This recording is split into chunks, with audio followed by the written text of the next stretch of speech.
छोटी सी गीत है, ये आध्यात्मिक प्रसंग है, आध्यात्म से जुड़ा हुआ है। शुद्ध आध्यात्म का आनंद लें, गारंटी है आपके हृदय में, ये दोनों मंच से आपके हृदय में एक चिंतन छोड़ करके जाएगा। ये बिरहा आज का ऐतिहासिक इसलिए नहीं कहा जा रहा है कि होगा, ये बिरहा ऐसा होगा जो आप जहां कहीं भी अकेले बैठेंगे, आपके हृदय मन मस्तिष्क को टटोलता रहेगा, पहुंचता रहेगा। अरे यार आखिर ये क्या चीज, क्या बात है। बिरहा का जो पराभव काल है उसका उत्थान हो, उसका फिर से एक बार वैभव काल लगे, ऐसी भावना के साथ इस गीत को आपके सामने प्रेषित है। एक छोटा सा प्रसंग है, प्रसंग कहाँ का है गीत के अंदर आप समझेंगे। भाव है और बड़ा सुंदर भाव आप लोग देवी गीत के माध्यम से स्वर्गीय बाबू बेचन राजभर जिस दुनिया में नहीं हो, बड़ी मस्ती के साथ गाया करते भैया हो, लेकिन गीत के अंदर कहना है हेलो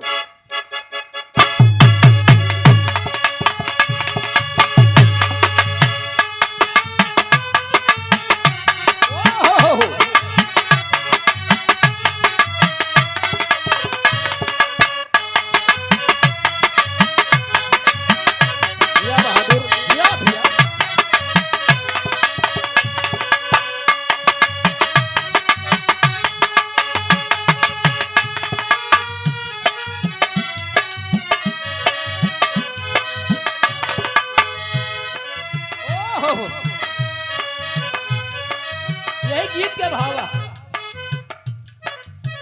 गीत के अंदर कहना है,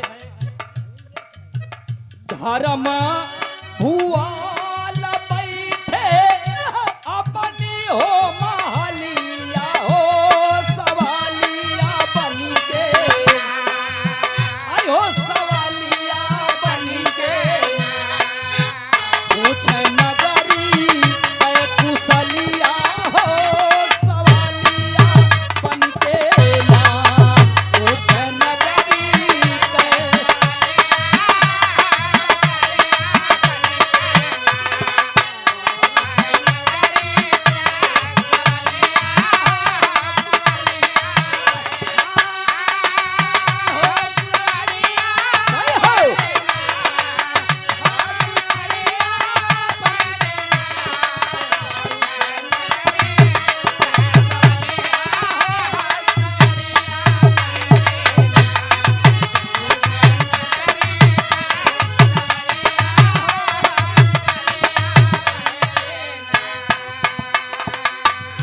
धर्मराज युधिष्ठिर का दरबार लगा हुआ है और उस दरबार में तमाम बड़े बड़े विद्वान, महाज्ञानी, बुद्धिजीवी, मनीषी लोग बैठे हैं, विराजमान है, सभा चल रही है। धर्म भुआल बैठे अपनी नगरिया,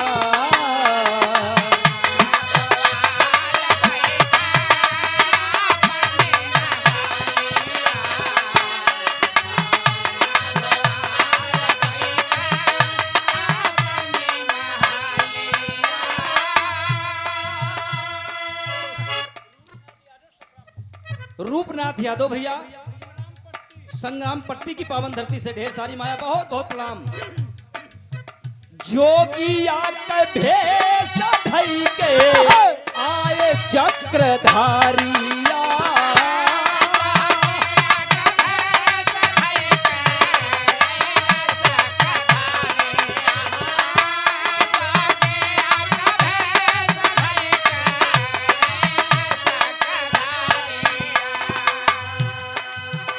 कई के सवाल ताके अपनी हो महलिया हो, सवालिया बन के आई हो, सवालिया बन के पूछ नगरी के कुशलिया हो, सवालिया बन के ना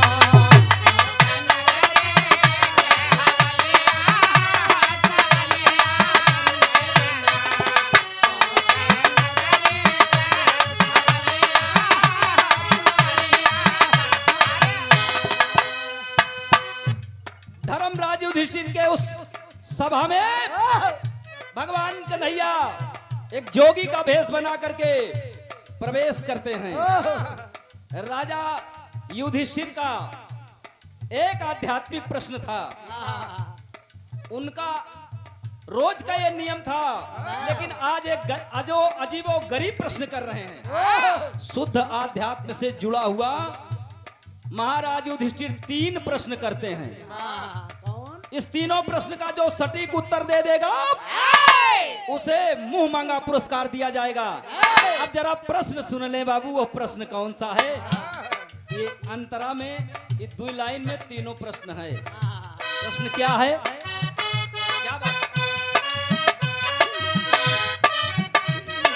भैया भैया भैया, अच्छा हम समझे शायद मारपीट होती। प्रभु का मुकाम कहावा, गौर करेंगे, प्रभु का मुकाम कहावा, देख है कौनी ओरिया।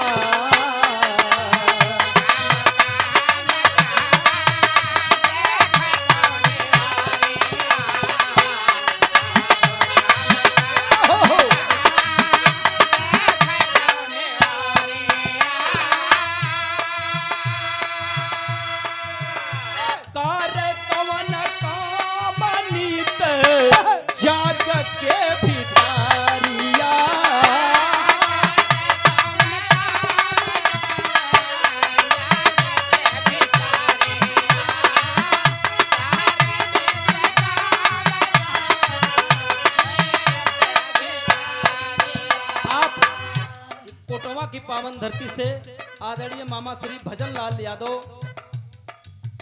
201 रुपया, बहुत बहुत मामा जी के प्रणाम, आशीर्वाद की कामना, साथ साथ सब भैया के 1 स्वर में नमन। भैया हो प्रश्न क्या था? प्रभु का मुकाम कहवा, देखे कौनी ओरिया, करे कवन काम यह जग के भीतरिया। भगवान कहाँ रहता है, भगवान किधर देखता है, और भगवान क्या करता है? ये 3 प्रश्न था। ये सवाल कर रहे हैं, कई के सवाल ताके सामने हवेलिया हो, हो सवालिया बन के पूछे नगरी कुशलिया हो, सवालिया बन के।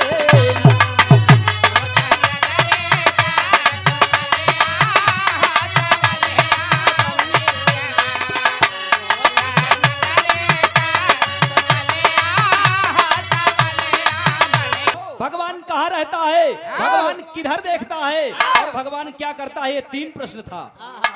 राजा युधिष्ठिर के सभा में कोई संतोषजनक विद्वान इस प्रश्न का जवाब नहीं दे रहा है। सभा विसर्जन का समय आ गया। सभा विसर्जन का जब समय आ जाता है तो वह जोगी के रूप में जो भगवान कन्हैया चक्रधारी पीछे खड़े हैं, भैया भैया खड़े हैं, वो खड़े होकर कहते, महाराज अगर आज्ञा हो आपकी तो आपके प्रश्न का जवाब मैं दूं। आप सारे विद्वान देख करके, अरे बड़े बड़े वहां जहां गढ़ही में था ले, बड़े बड़े मनीषी विद्वान तो नहीं जवाब इसका सटीक उत्तर दे पाए, ये क्या देगा फटीचर जोगी। लेकिन देखें भैया हो, आना चाहते हैं भगवान कहाँ रहता है, तो आप एक कटोरे में दूध लेकर के आइए, मैं आपका उत्तर देता हूं। आदेश हुआ, कटोरे में दूध लाया गया। जोगी राजा युधिष्ठिर की तरफ देख करके कहता है कि महाराज इस कटोरे में मक्खन कहाँ है, इस कटोरे में घी कहाँ है। अब राजा युधिष्ठिर ही अवाक, अरे ढिड़क जाते हैं कि ये कोई साधारण जोगी नहीं है, ये कोई पहुंचा हुआ फकीर है। अरे ये दुधवे में तो घियो है, दुधवो में मक्खन है, लेकिन दिखाई नहीं पड़ रहा है। और कैसे कह दूं कि इसमें घी और मक्खन नहीं है, और है तो दिखाई नहीं दे रहा है। वो कहता है कि महाराज जैसे घी और माखन होला दूध के भितारिया,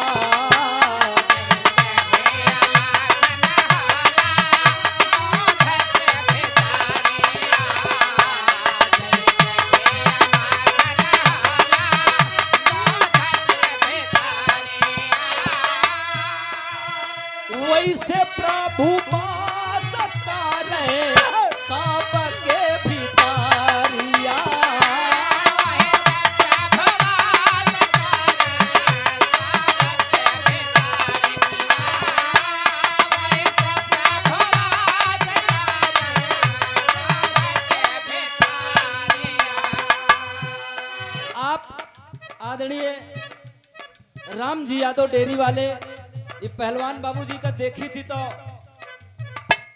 ये सीता कुंड के लल्लन पहलवान के याद आई जाते।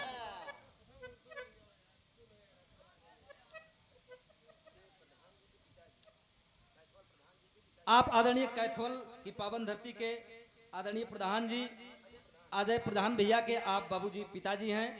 ये सुंदर प्रवक्ता साहब जो है, क्या बात है, 151 रुपया सुंदर पुष्पहार।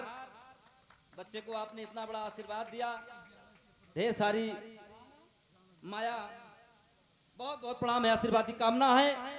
और 501 रुपया ये राम जी पहलवान डेयरी वाले आप बाबूजी के कब करुण द्वारा सुंदर पुष्पहार और 501 रुपया, बहुत बहुत प्रणाम, आशीर्वाद की कामना है।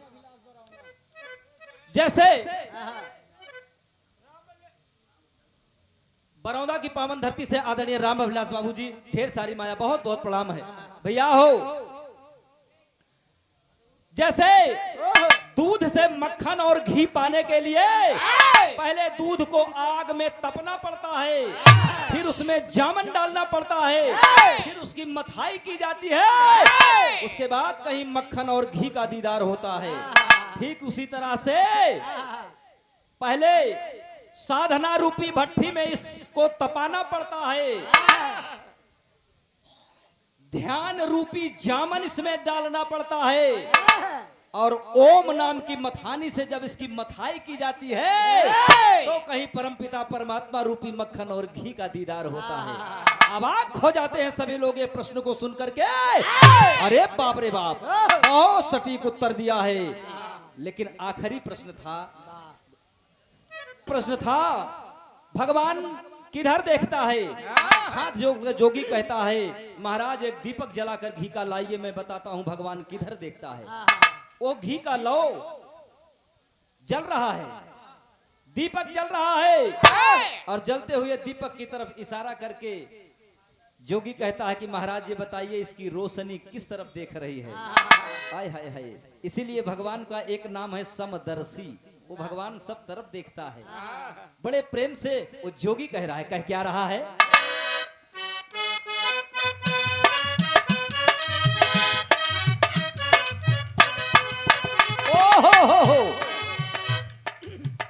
घिया ना दिया ना के काई के रोशनिया,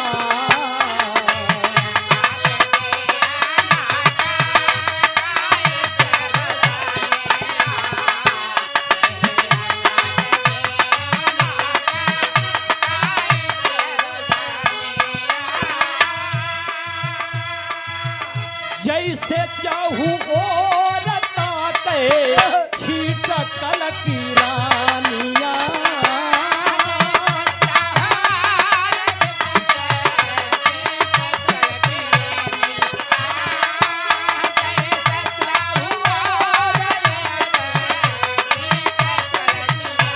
भैया जैसे इस जलती हुई दीपक की रोशनी सब तरफ देख रही है, ठीक उसी तरह से ईश्वर भी हर तरफ देखता है। संतुष्ट हो जाते हैं धर्मराज युधिष्ठिर। लेकिन ए भैया आखिरी और अंतिम प्रश्न था। प्रश्न क्या था, भगवान क्या करता है। जोगी कह रहा है, ये बताओ महाराज, आप गुरु बन के पूछे था कि शिष्य।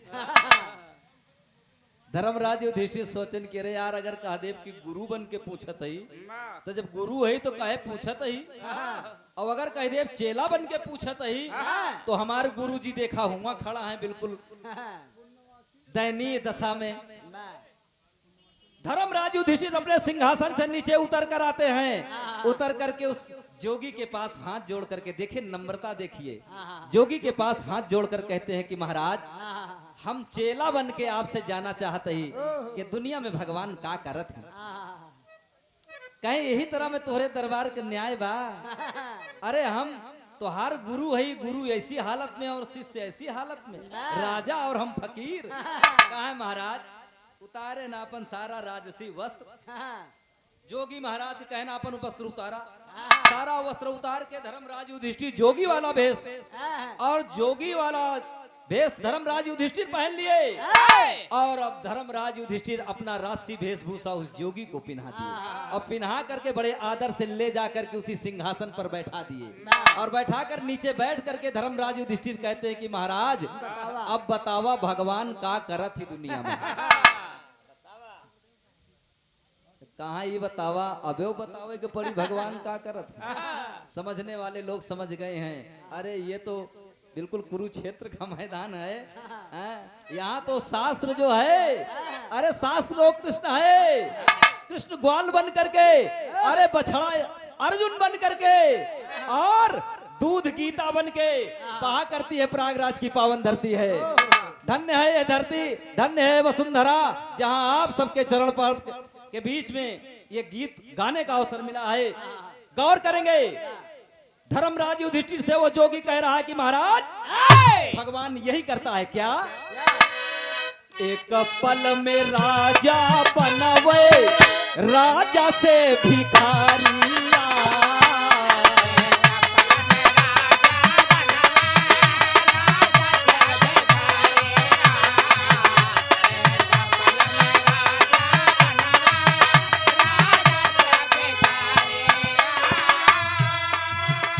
देखें जाना किरकिरा हो, जोगी कह रहा है महाराज मैं आपके दरबार में जोगी बन के आया और राजा बन के बैठा हूं, इसीलिए कहा गया है एक पल में राजा बनवे, राजा से भिखारिया।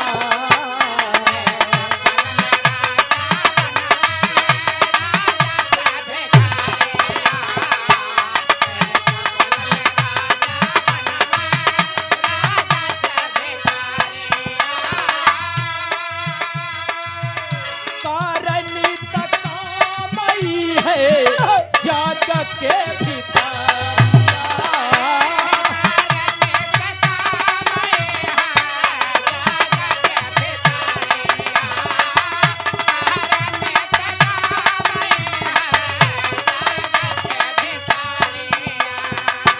भाव को समझ, ओह गीत के अंदर इस आध्यात्मिक भाव के अंदर एक संदेश है। ए भैया ये कभी मत समझना ये मैंने किया, संदेशा ये कभी अहंकार मत करना। ईश्वर चाहे ले एक क्षण में शून्य को शिखर बना दे, धूल को फूल बना दे, फूल को धूल बना दे। इसलिए वो कह रहा है जोगी महाराज मैं जोगी बन के आया, राजा बन के बैठा हूं, आप यहाँ के राजा थे, आप जोगी बन के बैठे हैं। यही ईश्वर करता है, इसलिए अपने पर गुरूर कभी मत करना। सुनी के क्या बाप बंदे हो गए बोलिया हो सवालिया बंदे, आई हो सवालिया बन के पूछ नगरी के कुशलिया हो सवालिया बन के।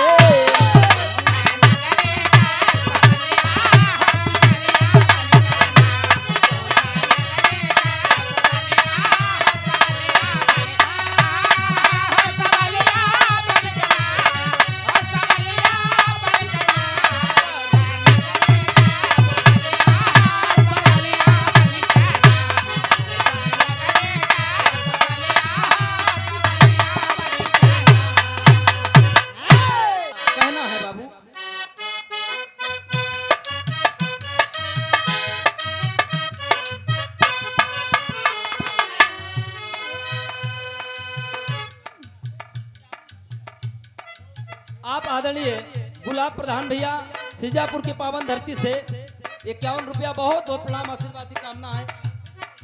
भोला यादव, गुलाब यादव प्रधान, पूर्व प्रधान,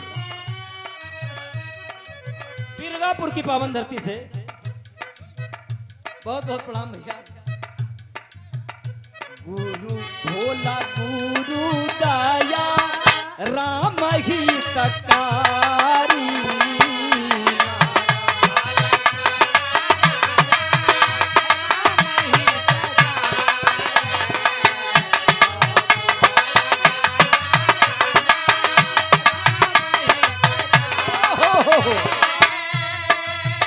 बाबा दीन गुरु दया, बाबा दीन गुरु ननकू राम के पुकारी।